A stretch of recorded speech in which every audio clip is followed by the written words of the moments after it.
What's up? CageMinds.com. We got Kevin Croom with us. How you doing, Kevin? I'm good, man. I'm good. So recent months, been a pro boxer now. Really been picking up that side of the career. Tell us about it. It's been like 3 fights in how many months? Three fights this year. In the last 2 or 3, I think. The last 3. Yeah, man. I can't. It's getting really hard to get MMA fights. Nobody wants to fight. It's like everybody at this level is so worried about getting into the UFC. They won't take risky fights.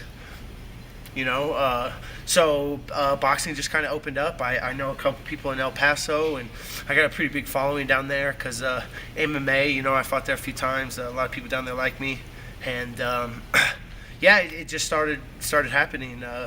I've taken all of my fights thus far on like a week's notice versus some undefeated kid who's actually a really good boxer, and this is the first fight that I took a month out, and the kid's 1-1, so this is actually the first time that I'm not getting set up to lose, which I don't even care, man. I'm just trying to fight and trying to make some money to pay the bills. Boxing isn't my favorite at all.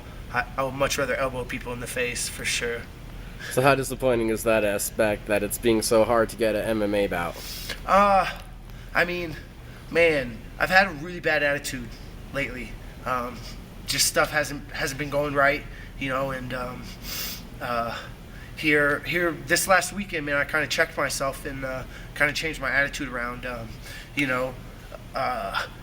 Everything's just kind of going wrong. It feels like the last year, no fights, just stuff's not happening for me, and man, I've just been getting so frustrated, and I've just had a really bad attitude about everything, and man, that's the worst thing you can do. The only thing you can change is your attitude. I can't change my situation. I can't change anything, and this past year, MMA, it's the thing that saved my life, man. I would be in prison, no doubt, without it. It's changed my life, and I kind of forgot about that, and I've been focusing on, making the money and focusing on, getting somewhere with it, instead of just letting it save my life, instead of just letting it be that thing that keeps me going, And man, it's been a really shitty year or so, but. This last weekend, man, I really just kind of checked myself and changed my attitude and whatever, man. I'm gonna make this happen. I'm not going anywhere. I'm still keeping the faith, I'm giving blood, keeping the faith. I'm right here, So whatever it takes, I'll be there. And then boxing, is there more love growing from it? What are your feelings towards it now? The more you've had to do it, divulge yourself in it. It's still.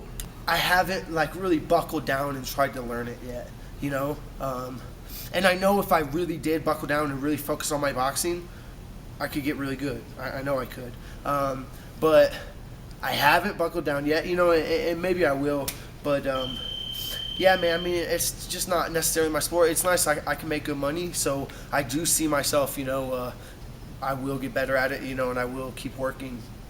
But yeah, man, it's certainly not what I love to do, Then tell us about the last fight.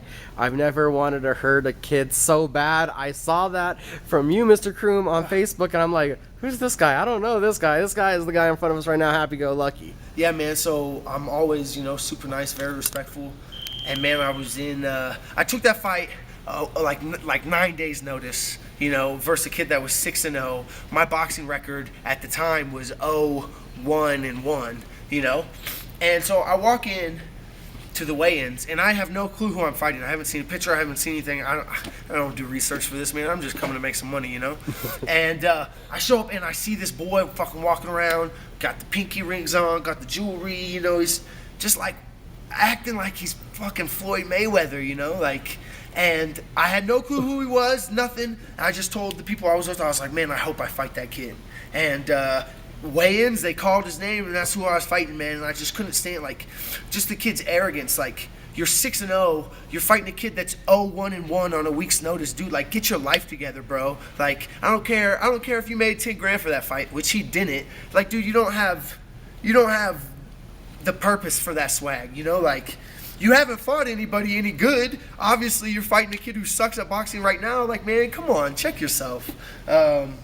And man, the ref stopped the fight, You know, I mean, he's a great boxer. You know, boxing isn't my forte, but I'm a tough motherfucker, and I was gonna bring it to him in the later rounds of that fight, and the fucking ref stopped it, man. I wobbled him. You know, I hit him one really good time, and fucking after that, man, the ref fucking wouldn't let it happen. That's why I hate boxing, man. Worst stoppage you've ever been involved in? Ever. It was ridiculous. It was ridiculous. Like, it was his hometown. It was in San Antonio, and his fans were booing. Like, people wanted to see that. You know, like, I mean, it's ridiculous. I was intelligently defending myself the whole time. That's the freaking rules, you know? Like, I don't. Hands were up. You're against the ropes, and I've seen the clip, and the ref just stops and it's like, huh? You saw my look? I was like, what? What? I'm not hurt. He didn't hit me. He missed all those punches if you didn't notice. Man, you know, but whatever. Hey, man, I got paid the same amount. You know? And then tell us about music. I know you're a big concert going, and I know you've been putting a lot into that right now to center and focus yourself. Heck yeah, man. You just need, like, you know, stuff to look forward to. You know, life gets so mundane, and you know, like every few months I try to, you know, like go to, you know, a really big concert or something, you know, just to keep myself looking forward to something, you know. And music, I'm definitely a big musical person. I mean, not that everybody doesn't like music, but you know, like even the songs I walk out to, you know, it's like it all means something to me, you know. Like, I have a reason for everything that I do, no matter how stupid or silly that reason might be, you know. But I don't know. Yeah, man, it definitely just centers me, for sure. Awesome. And then we've been talking about Kevin Croom, the boxer. When are we hoping to see Kevin Croom, the cage fighter, return? Hopefully in September. Nothing's necessarily finalized yet, but in talks with having a big fight versus a very good opponent, and in a really cool place. So yeah, and it's supposed to be on pay-per-view too. So fingers crossed that goes down.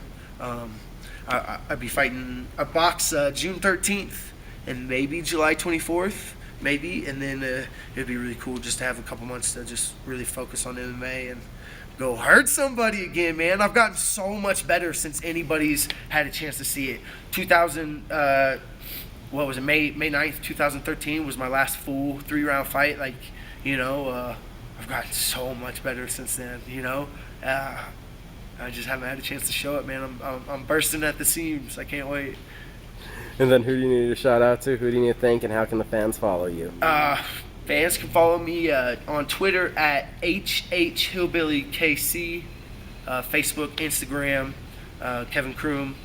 You know, I want to shout out to Ray, Coach Latrell, Albuquerque Kickboxing, Latrell's MMA, Hillbilly Fightwear, Albuquerque Drive Shaft, Mama D's Dungeon, Mama D, Bell to Bell Impact, Albuquerque Drive Shaft, if I didn't already say that. Heck yeah, man, thank you guys so much. Your support means the world to me. It really does. It keeps me going. I really appreciate it. So, rock on. June 13th in El Paso, Texas. It's Iron Boy Promotions, right? Yeah. Heck Guys, yeah. go out and watch some boxing then. Yes, Thank sir. you for the time. Have a good one. Thanks, Cage Minds.